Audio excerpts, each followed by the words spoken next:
friends are for. Speaking of which, awesome. Yeah, this is I think this is going to be a shocker. Yeah, I'm kind of shocked actually. This didn't make it into our top 15. And it did not. I mean, we're getting close. We're getting close. We're getting close, but well, again, the 35 after the top 15 are in no particular order. Yeah, they're in basically alphabetical order. Iron Maiden, POWERSLAVE. Now, admittedly, a huge departure in sound. Great album. Don't get me wrong. Great album. Love it. The presentation is a whole lot different. Yep. Than what they were. Less dark. Yeah, it's not as dark. It's less more black.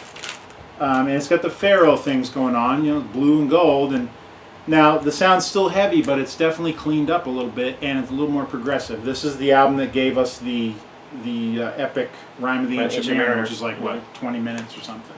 That's like 10 or 15, something like that. Yeah. Long for Iron Maiden. Yep. Anyway, great album. Really, there's not a song on here I don't like. Do you think they went this way because Spinal Tap came out with their Black album? They're like, oh, we can't do anything dark anymore. We have to do something much different. Well, again, you're just proving the whole point that Spinal Tap really has their fingers in every pie. Right. Every pie. Yep. So Iron Maiden. Now we were just talking about. Speaking of pie, I love this is one of my favorite EPs. This is the 2 Minutes to Midnight EP, and the Maiden were known for their great B-sides at this point. Now they had a cut on here on the B-side called Rainbow's Gold, which is one of my favorite Maiden songs with Dickinson, and also the aforementioned Mission from Area is on here, the little band argument, and it's so damn funny. In fact, I want to listen to this after we're done. I haven't heard it in years. And this EP is one of my favorite EPs from Iron Maiden for 2 reasons. First of all, I love the cover. I painted this on the back of a guy's denim vest in the 80s. I had pictures of all those. I wish I still had them because it came out perfect, just like this. Does anybody have more instantly recognizable metal artwork than Iron Maiden? I mean, they had their albums, yeah, but then they had tons of EPs. Everything had custom covers on it. Such a great painter, man. Oh, yeah. And then I think the 7 inches even had different versions. It's crazy. And Derek Riggs is actually, I met him last year. I'm going to get to meet him again this year. Really funny guy, and his wife is hilarious too. Anyhow, I digress. Aces high. The B-side on this has King of Twilight. Yes. Nectar? Nectar. Yes. Awesome. Which is a band that I had loved. And then hearing Maiden cover it, I was like, wait, somebody else has heard of Nectar besides me? And I only know of Nectar because of Maiden. Wow. And I knew of them, and I knew they covered them, but I didn't hear them until I met you. And now the way I discovered Nectar was I walked into one of those 5 and dime stores, and I bought an 8-track in the... Was it Recycler? It was recycled. Recycled, or whatever it's called. And I bought an 8-track recycled for a quarter or 50 cents, took it home. And that was the first album I heard because Scott turned me onto it. I dig this. Anyhow, Aces High is a great song. I want to hear Nectar, too. There's also the Number of the Beast live version on here, so... Yes. Cool stuff. Who are we at? My turn. side? Yep. All right. You have a couple to show for them, don't you? 2 or 3? Well, this is just a, no. Didn't you have the CD? Oh, I do. Yeah, it's somewhere over here. Here's the CD. This is Canadian band Helix. Helix. And this is a single for Gimme Good Lovin', which is a cover. By a band called... Oh, what was their name? Something Ape. Crazy Elephant. Crazy Elephant. There you go. I knew the song, but I was like, who? Who? Yeah. Crazy Elephant. Who the hell is that? There's actually 2 covers on this album. There's also Make Me Do Anything You Want, which is by. It was an obscure Canadian band. Okay. And they did a great job. I mean, I listened to the original. We actually listened to the original. This one, Give Me Good Lovin', right before you did this video, and it was like, wow. Yes, it was, and I remember it. Yeah. I totally remember the song, but Crazy Elephant, I don't remember the band. Yeah. And now. We have don't we have an RIP here? Didn't one of these guys die? Yes, we do. This is actually the 2nd major label album for them. They were on Capitol. But their 4th album. But their 4th album overall. They had mostly original songs, 2 covers, and then it had the biggest track on here, and one that ended up becoming their signature song, Rock You. Yeah. Which I had the single. That was the first single for this album. That was the first song I ever heard. But it was written by Bob... it starts with an H. Halligan. Yeah. Who also co-wrote Take These Chains by Judas Priest. Yeah. I don't know him personally, but apparently he was like a metal co-songwriter and buddies with I don't know what. Now I've been reading books. I've been reading the Helix book, and according to what I read in the book, he actually didn't write the whole song. he wrote basically the chorus of the song, which is "Give me an R, oh," and when which is not uncommon, right? And then Brian Vollmer wrote the verses to the song. So when he went back and told his management, okay, this is what we're going to do, and these are the songs, he says, do I get a co-writing thing? And basically Halligan told them, if you want to use the song, I'm the only co-writer of the song, and it doesn't matter what you change it. If you don't want to do it, I'll take my chorus and give it to somebody else. Wow, what a dick! Yeah. so Brian Vollmer's not on here. And he's not credited as part of this. And he wrote something. I don't get that shit. I don't either. get it. I'm more than happy to give whoever.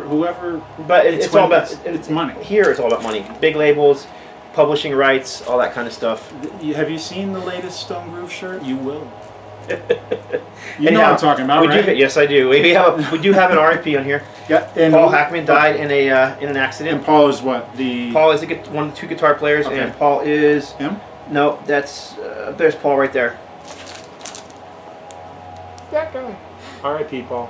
And last year I went to Canada and I got to meet the entire band except for Paul, of course. And he's got autographed CD. Yeah, I got an autographed CD. That CD was actually given to me by Captain Howdy while I was out there. You mean the Captain Howdy? Absolutely. Did he still have his lips sewn shut with? No, not that Captain Howdy. That's what I meant. The Captain Howdy. Not that one. This is. I got to meet all these guys there, and this is actually the first album for bassist Daryl Gray, who stayed with the band for quite a while and still with the band today. These guys are still playing. They tour Canada. They're really popular there. And Brian's still the frontman, right? And Brian's still the frontman. And this album right here actually sold platinum in Canada alone. No kidding. In United States, it sold that year. It sold 400,000 copies, and it was considered a disappointment. What world do you people live in? 400,000 copies. What world? And then platinum in Canada. Anyhow, I don't know. You start mixing money with things, and things just get friggin' weird. Yep, it's a really good album. It's very corny. Give me an R. It was still metal. Yes. It's in the Quiet Riot camp for sure. Oh, sure. But it was before the invasion of all the hair bands. Yep. It was still metal. It was still metal like Quiet Riot. It was like Helix. There was a couple others. I can't think of them. Early Motley Crue. It turned the majority of the populace onto metal in a way that then got completely whatever. The hair bands just took it in the direction of the crotch so much further into the testicles than it needed to go. Like, we didn't need to whatever. I was talking to a guy online about this record. He was saying he hates the song "Rock You" because it's so corny and cliche. It's fun. Okay, it's corny, but then one of his favorite bands and favorite album is "Stay Hungry." I'm like, you got to be kidding me! I want to rock. It's the same kind of thing. Yeah, it's get out there and pump the air with your fist and chant out the stupid chorus. Exactly. Yeah. All right, this was one of my favorite bands of the time. I really was into these guys. I saw them. It seemed like I saw them all the time. They were always opening for someone, so they were touring. And I think Fast Eddie Clarke probably felt like he had something to prove. I think. Now he wasn't playing Motorhead grade. He didn't have the kind of intensity that Motorhead did. Nope. It was much more blues based, which is probably why I loved it so much. Dave King was just still a pimply 19-year-old, I think, when they made the first album. But wow, what a voice! Voice, man, it kind of had that Plant style. Oh, totally. But it's like the next level of it. It's like he had all Robert's experience to build on, and then he just great band. I really liked what they did. They finally got a bass player that is named on the album. Charlie McCracken officially was listed. I don't know. I think he played on the first album. I think he did too. Yeah, in place of Pete Way. Yeah, which that was always one of the bands that I mourned. It was like, oh, I would have loved to hear Pete Way with them too. Yeah. Because I love Pete Way.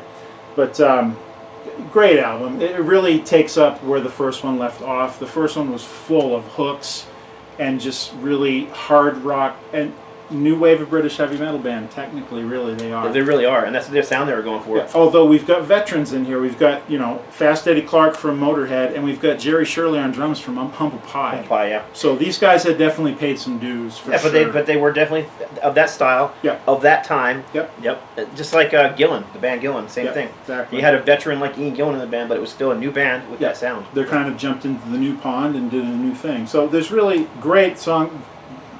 Title Track's a great one. Solid rocker. Misunderstood is another great one. Steal the Show is one of my favorites. Nonstop Love is a great one. Hurtin' Me is kind of a long blues number, real emotive kind of a thing. Hung Up on Love. It's good stuff. It's good 80s blues drenched hard rock sort of metal. Yep. Ish. Okay. We're actually getting there. There's a lot of records, and I know this is going to be broken into many parts. So We're taking a break before we do the top. Oh yeah, oh yeah.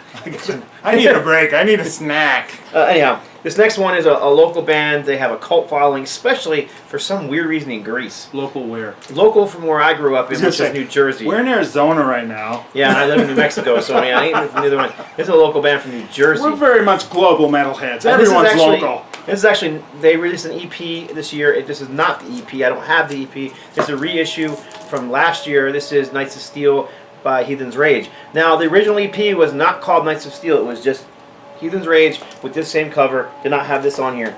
3 songs. This actually adds a bunch of songs. You got a full-length album here. And this album is fantastic.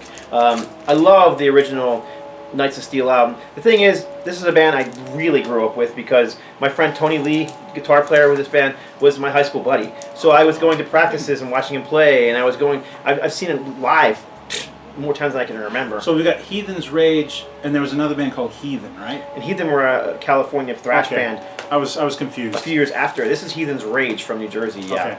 Okay. Like I said, I don't have the EP. I'd love to have it. I just don't. Got rid of my That's one of your grail items, isn't it? Oh yeah, I'd love to have an original copy. It looks just like this without this on it, and it only has 3 songs. What label we got? This label here, this is No Remorse out of Greece. Recent reissue? This is a reissue that came out in 2015. It sold out before it was released. Awesome. And there's also another album that came out the same year with more demos from them. That one is still available, but this one here sold out quickly. Awesome. It's gone. I'm sure you were right on top of it. Oh, I pre-ordered it, and I'm gonna tell you, it wasn't cheap. This one and the other with shipping cost me over $50. But this one alone, now, the last one I seen on eBay, sold for almost $200. Wow, far out, man. Ridiculous. Anyhow, I don't know if anyone can hear. I'm just noticing what we got playing in the background. We decided to forego the issues that come along with playing well-known metal tracks, i.e. copyright issues with YouTube. We're listening to, I just discovered this a couple months ago. You remember Wurzel, another RIP from Motorhead? He put out an ambient album sometime in the 90s, I think, and it's called Chill Out or Die. And this is Wurzel, Motorhead's second guitarist with Phil Campbell. It's really cool. So if you can hear this, this is what's going on. It's got keyboards and nature sounds but it's not frilly. It's kind of dark in places. Dark and yeah, it's kind of relaxing actually. But it's cool. It's been kind of. I forgot we were listening to it, which is kind of the whole goal of ambient music. It fills in the spaces, but yeah. Anyhow, if you watch my channel for any amount of time, you know a big fan I am of these guys. And yes, I did draw the original Heathens Race logo with pen and ink. This is you? I drew that logo when I was in high school. I didn't know that. That's awesome. How cool is that? I did not paint the cover. Actually, Chris Matisse, a guy I went to high school with, painted the cover. Now, are you listed as the artist on here anymore? No, never was. How about on the originals? Never was listed as anything. Okay. All I did was I drew the logo. Sucks. Yeah, I didn't care. It was a logo. I was in high school at the time. That's all cool. And they may have even had it. I don't know. I can't tell if this is the exact one I did or not. But I did. I did draw the original logo in pen and ink with the rapidograph pens back in the day. Awesome. When I was in high school. So I did not know that. That's very cool. Just like that American flag sticker thing that you designed that we see on everyone's friggin' cars. Yeah. The one that looks all ragged. That everyone and their friggin' brother has on their friggin' truck. Yeah, I designed that for Visionware, and then they sold off the rights to somebody else, and then I got paid like $50. Oh well. You're professional, eh? He's famous. He saw Jedi 17 times. Oh. All right. I loved these guys when I first discovered them. This is their second album. They had a demo, they had the debut, and they had this one. They were a Megaforce band also. And this is one of the few record covers that actually almost might beat out Spinal Tap. Okay. I like the first one better, but this is kind of like continuing the theme. Yeah, but this was a little better because of the, well, let me show what it is. It's Exciter. Violence and Force. Mm-hmm. But what I like is the magic floating knife.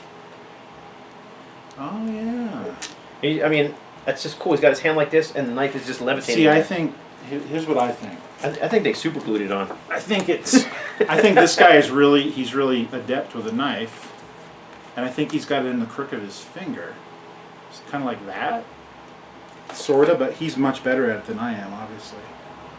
Because he's gonna really stab that girl with that knife. Yeah, and maybe he's even got like a band so it's like wrapped around his finger. I don't know. The cool part to me is that he's wearing these like nylon black. He's wearing something. I never took this as this was a black guy. No, he's got some kind of dark nylon. He's painted. Yeah, you think? Yeah, you can see his skin through his up here. I thought it was always he was wearing dark nylon. I don't know. Some kind of gloves over it. That's what I thought was goofy. Now this is another band that kind of has that Manowar-ish thing going on with the lyrics on this album. I mean, look at the back. Leave behind the weak, we must take the strong in hand. Together are the wicked violent forces in command. What was the first one? Metal. What was the first one? But for some reason, Exciter didn't come off as corny because I don't know. They were a lot heavier. This is like proto thrash. This is definitely proto thrash. About as heavy as it got, and still being in the heavy metal camp. Heavy Metal Maniac had a quote on the back too. I can't remember. I don't remember what it was now. Yeah, have to watch the video. Great, it had. I don't have the insert. Oh, bummer. Do I? It used to have a lyric sheet in it. Mine, my copy is actually autographed, which is the reason I brought mine along. Yeah. I had the extreme pleasure of playing with Exciter. It wasn't the original lineup, but it did have John Rickey in the band, and man, what a nice guy. I met John Rickey shortly after this came out. Oh, here it is. Yes, you do have it. Yeah. So here's it's just a lyric insert. But I like the way I like the writing on it. I always kind of thought that was. Oh cool. Yeah, it's handwritten. Yep. Very cool. Yeah, and anyhow, John Rickey was what just a genuinely nice guy. He was. He actually sat there. He was the same way. He actually sat there and talked with us about music and gear, and he's. I always said that my band Ultimatum were metal fans in a metal band, and John Rickey is another of those. Yeah. A real metal fan in a metal band. When I talked to him, it was only a couple years after Randy Rhoads had died, and me and another friend were really big into Rhoads, and so we brought in some tribute article that was written in Hit Parade or something about him, and it had a bunch of quotes from different musicians. So we had John kind of pen in his own little quote about Randy, which was kind of neat. So songs on here. I mean, I think this one song on here, "Pounding Metal," is like one of their signature songs. Yeah. Pounding metal. Yeah, exactly. And then of course the title track is another just vicious song. One of my favorites is "War Is Hell." It's got that. It's kind of got that simple kind of riff like "Grinder" by Priest. Yeah. It's almost the same.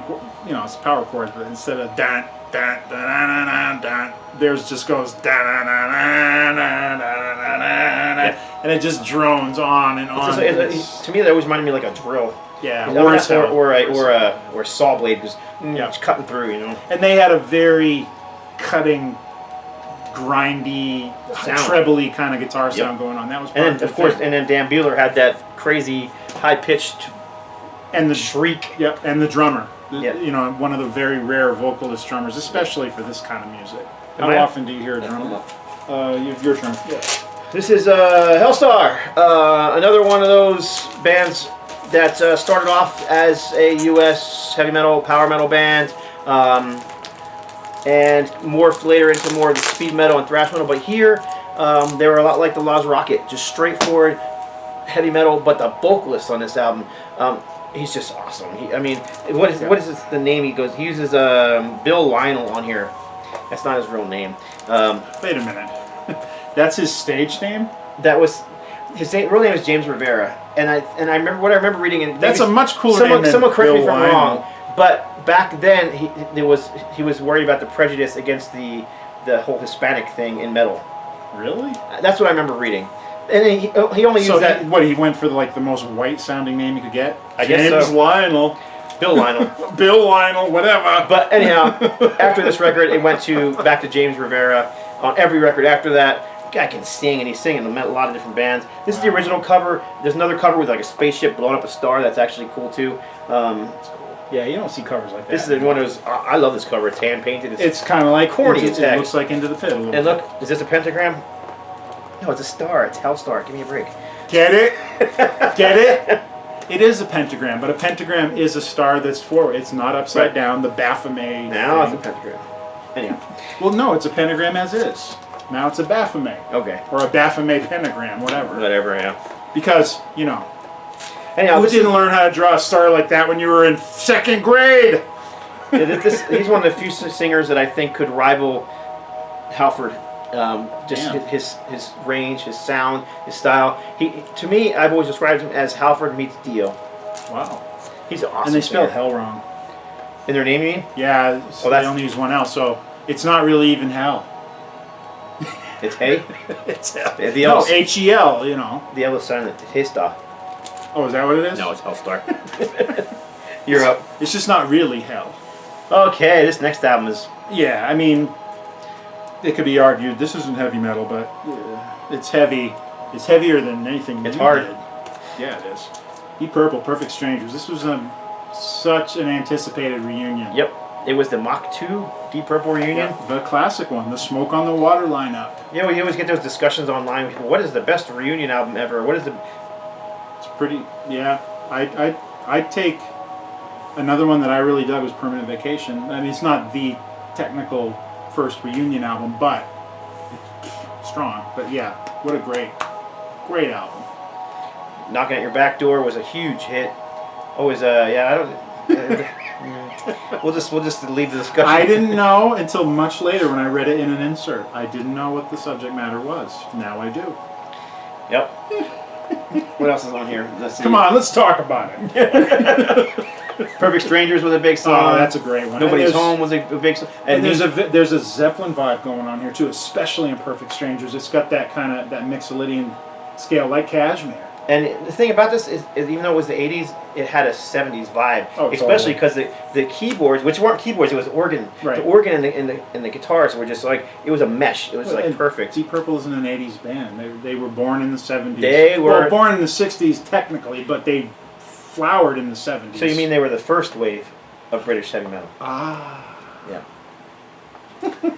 See what he did there? First wave, got it, yeah. Yeah, Deep Purple, Perfect Strangers, awesome. Awesome. And Gillan's voice. Oh yeah, he was still... It's a shame that, Ian Gillan and Richie Blackmore just... The problem was, it's two alpha males in the same band. It just... And Richie's notorious. Yeah. He's notoriously difficult. I love Richie, but... I mean, there's a reason that Deep Purple management doesn't want him at the Hall of Fame induction. I mean, really?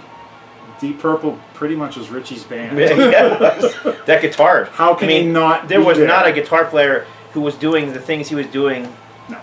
before him. I mean, Hendrix could be argued, but he was But doing a lot of the Richie's same totally stuff. different. I mean, Richie brought that classical flair in with it, the thing that Yngwie Malmsteen took and ran with. But he had the classical thing, but he also did the blues thing. He had them both, Yeah. and they intermixed, and that's what was cool about it.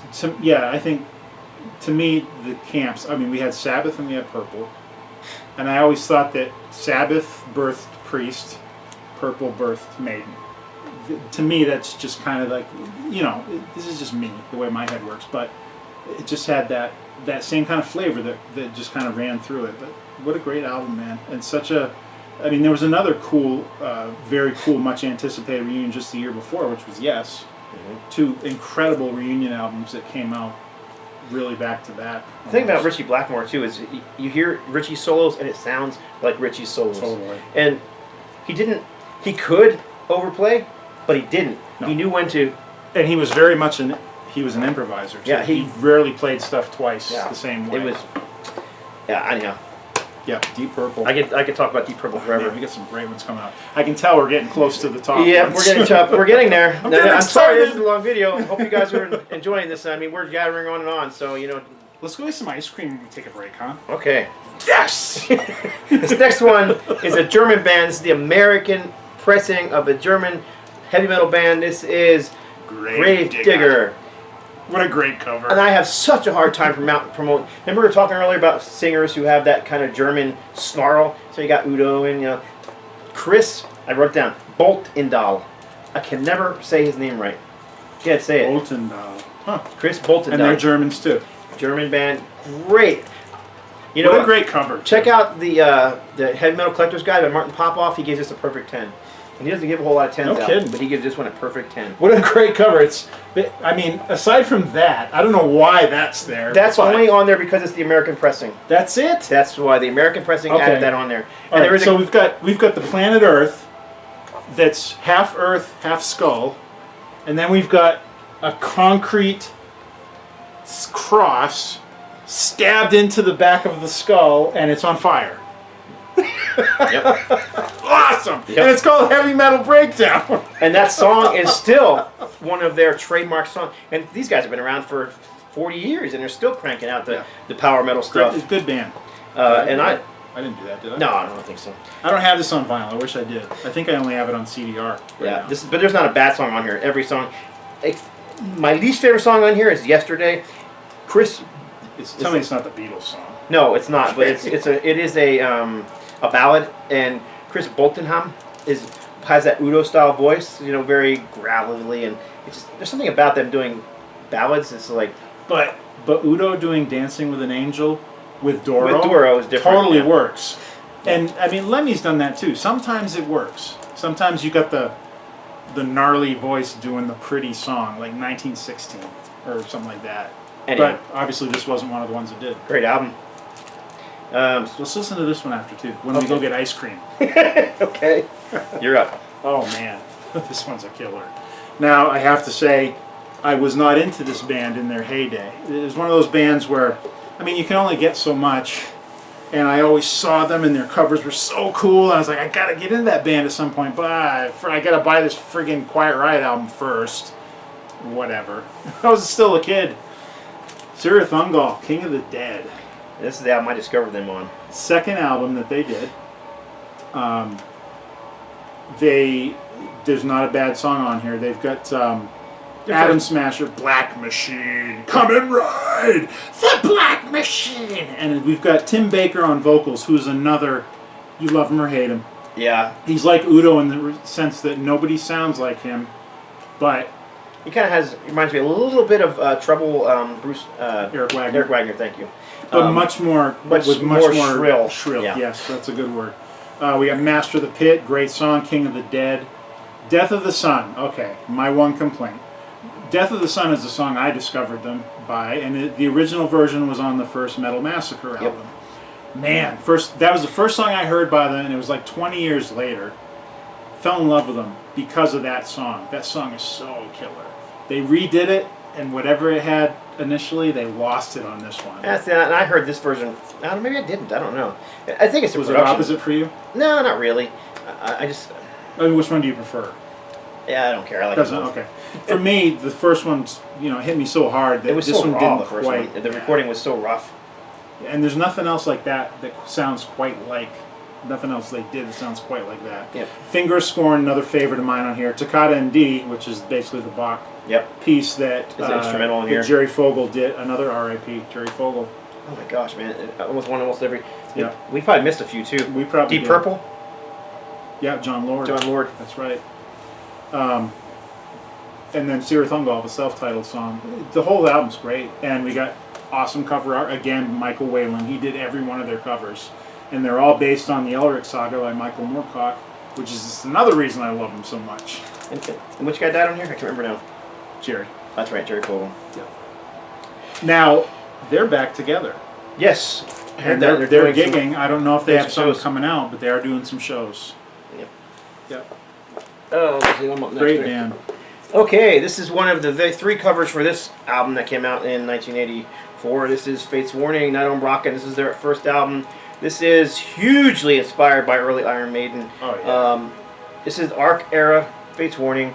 Honestly, this is not my favorite Fate's Warning album. That would go to probably one of the next two albums. I love Arc era, so any of the three he sang on are great. But Spectre Within is definitely my favorite of the three. And what's the one with the red corridor? No Exit, and that was a different singer. Okay. But this is a reissue. Where does this cover fall in which of the three? First, second, or third? I always mix them up. I think this is the second cover. The first cover, I believe, had a witch with her arms tied up like this on a stake. This looks like it should be a Halloween cover. It's very. It's so poorly drawn, but it's so goofy, it's cool. Great band photo. Yeah. The oddball out.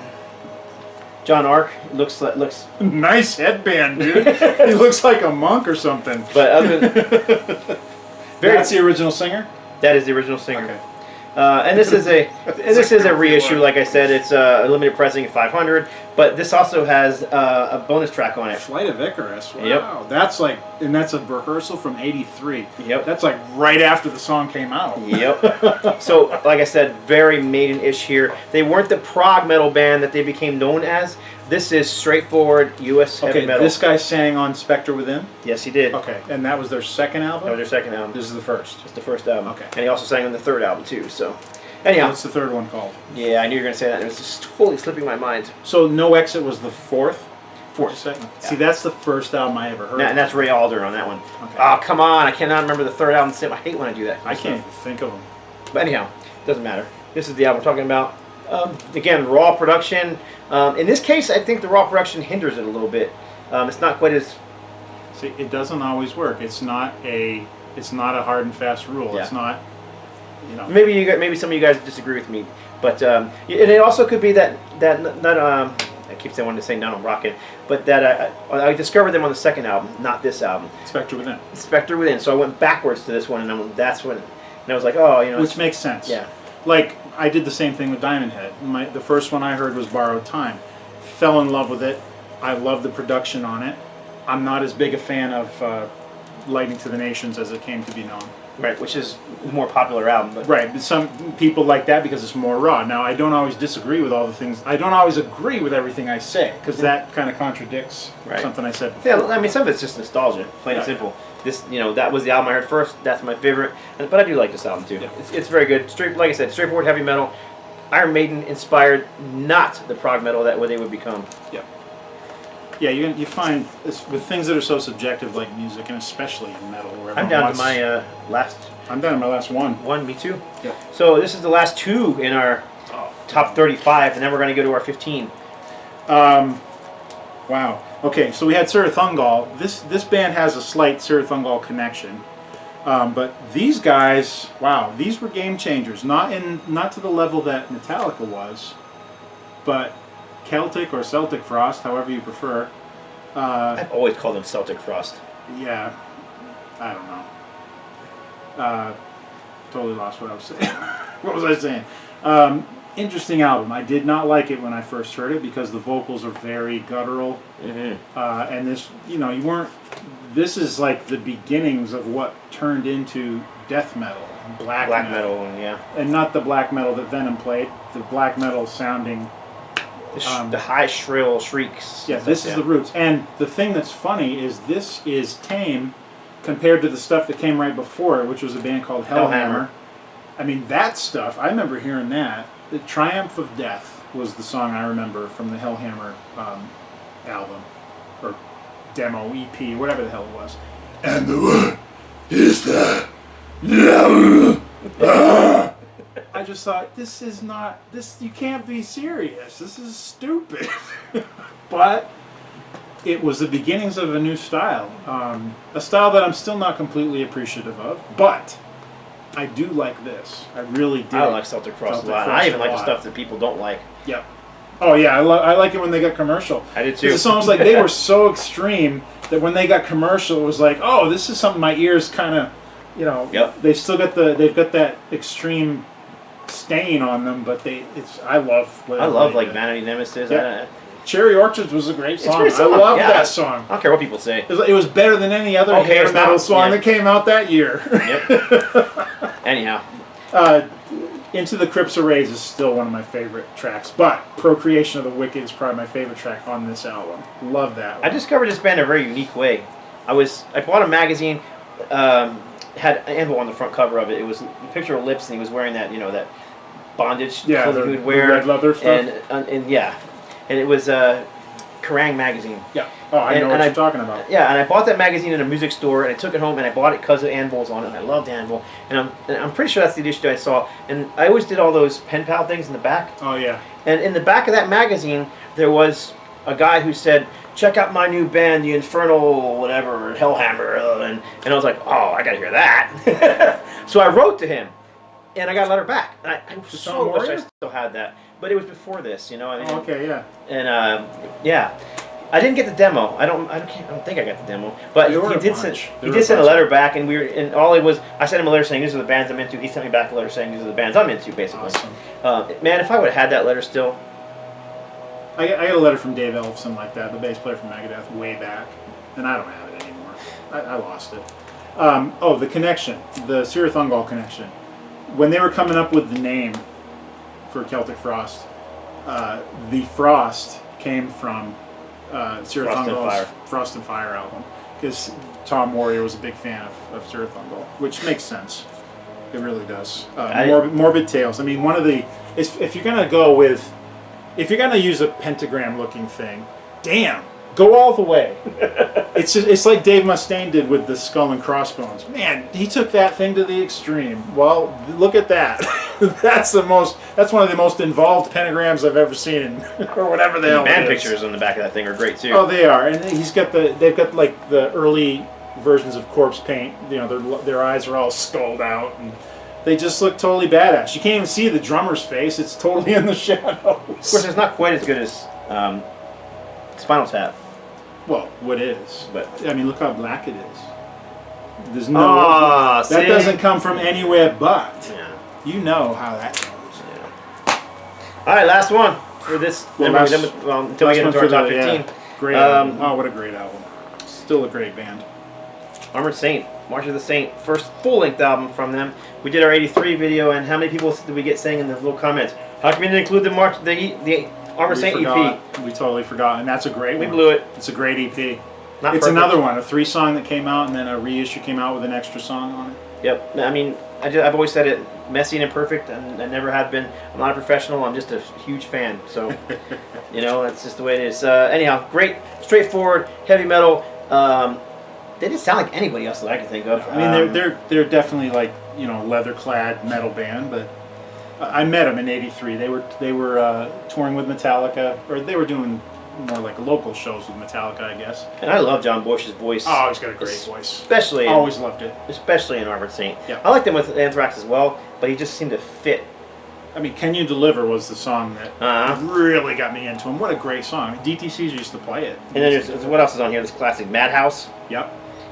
False Alarm. March of the Saint. Yeah, yep. False Alarm was from the EP. Yep. It's a great album, and it was a major label debut. Stricken by Fate is another good one. I always wondered though. And now another case where I think the production robbed them of a little bit of their edge. A little bit. It's also on a major label. It was on a major label, so I'm sure that they had something to do with that. Yep. Because it doesn't. Cool shot of the back, motorcycle guys on the back. That doesn't quite have the same toughness as the EP had. True. Yeah, the EP definitely had more of that grit to it. It was more metal. Yeah, and they're definitely going more for the Knights in Shining Armor kind of thing, which is cool and everything, but definitely unique. Not your typical bang thrash. Rob Halford.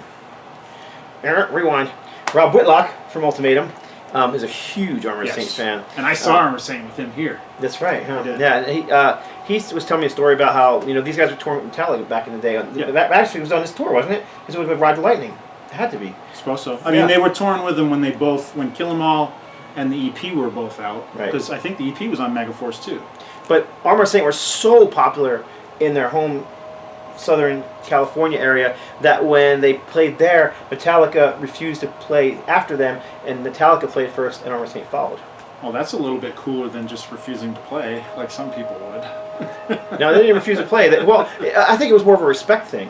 Which is cool. How often do you even hear that? Right, because that was their hometown. That was their home crowd, and then they let them play. San Francisco was Metallica's crowd, even though they were originally from. Right. But anyhow. From LA, exactly. That's it, man. That is 35 records from 1984. 36 if you count the record to end all records. Yeah, well. Yeah. Okay, we will come back. We're going to go get some ice cream, and we're going to change shirts. And I play like 30 records. And we're going to do the top 15. He will be back. That's it. God bless. Stay strong.